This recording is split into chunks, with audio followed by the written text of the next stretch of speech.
இயேசு கிறிஸ்துவின் நாமத்தினாலே இந்த மாலை நேரத்தில் உங்களை அன்போடு கூட வாழ்த்துகிறேன்.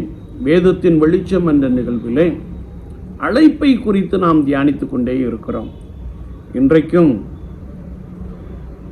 உங்கள் ஆத்துமா வாழ்வது போல நீங்கள் எல்லாவற்றிலும் வாழ்ந்திருக்கும்படியாக ஆண்டவர் உங்களை அழைக்கிறார் என்பதை நாம் அப்போஸ்தலனாகிய யோவான் எழுதின 3ஆம் நிருபத்திலே நாம் மிக தெளிவாக வாசிக்க முடியும். பிரியமானவனே, உன் ஆத்துமா வாழ்வது போல நீ எல்லாவற்றிலும் சுகமாய் வாழ்ந்திருக்கும்படி ஆண்டவர் உன்னை அழைத்திருக்கிறார் என்பதை நாம் இங்கே வாசிக்கிறோம். இந்த 3 யோவானை நாம் வாசிக்கின்ற பொழுது அங்கே கர்த்தருடைய வார்த்தை சொல்லுகிறது, பிரியமானவனே, நீ முதலாவது சத்தியத்திலே நடந்து கொள். சத்தியம் என்பது வேதம் சொல்லுகிறது, உடைய வார்த்தை சத்தியம், வேதம் சத்தியம், வசனம் சத்தியம்.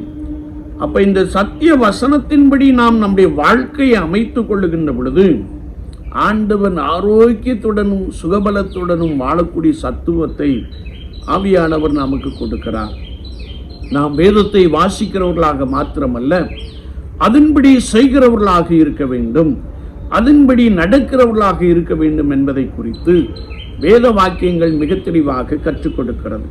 சங்கீதம் 119:1 நாம் வாசிக்கின்ற பொழுது, கர்த்தரின் வேதத்தின்படி நடக்கிற உத்தம மார்க்கத்தார் பாக்கியவான்கள், ஆசீர்வதிக்கப்பட்டவர்கள் என்பதை நாம் மிக தெளிவாக அறிந்து கொள்கிறோம். எனவே ஆண்டவர் உங்களை சுகமாய் வாழும்படியாய் அழைத்திருக்கிற அனுபவத்திலே நீங்கள் சத்தியத்தை கை கொண்டு நடவுங்கள். இரண்டாவதாக, நீங்கள் அன்பு கூறுங்கள். உங்கள் தேவனாகிய கர்த்தரிடத்தில் முழு இருதயத்தோடு கூட, முழு ஆத்துமாவோடு கூட, முழு பலத்தோடு கூட அன்பு கூறுங்கள்.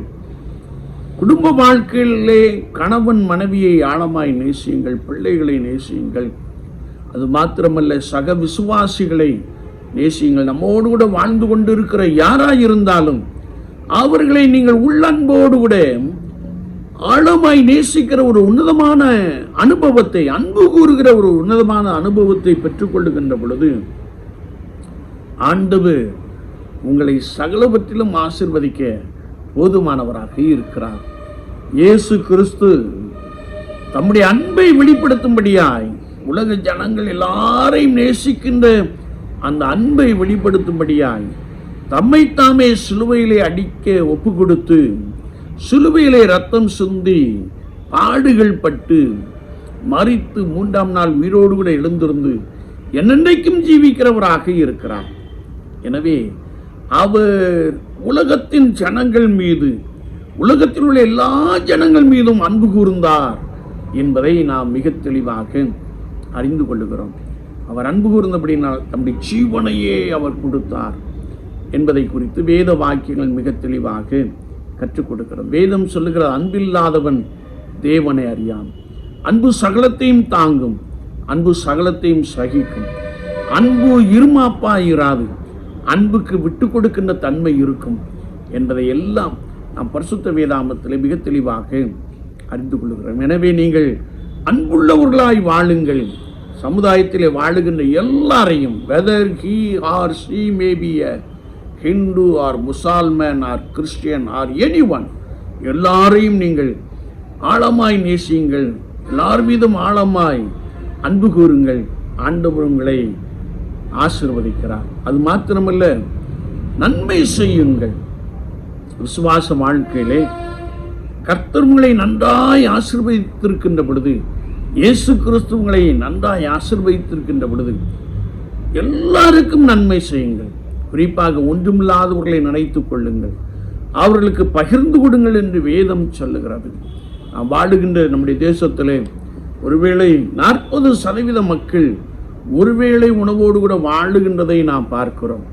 இன்றைக்கு திருச்சபை அப்படிப்பட்டவர்கள் மீது அன்பு கூறும்படியாய் அழைப்பை பெற்றிருக்கிறது என்பதை மறந்து போய் ஷாப்பிங் மால்களும், இன்னும் மண்டபங்களும், இன்னும் அநேக வியாபார ஸ்தலங்களையும் கட்டி கொண்டு இருப்பதை நாம் பார்க்கிறோம்.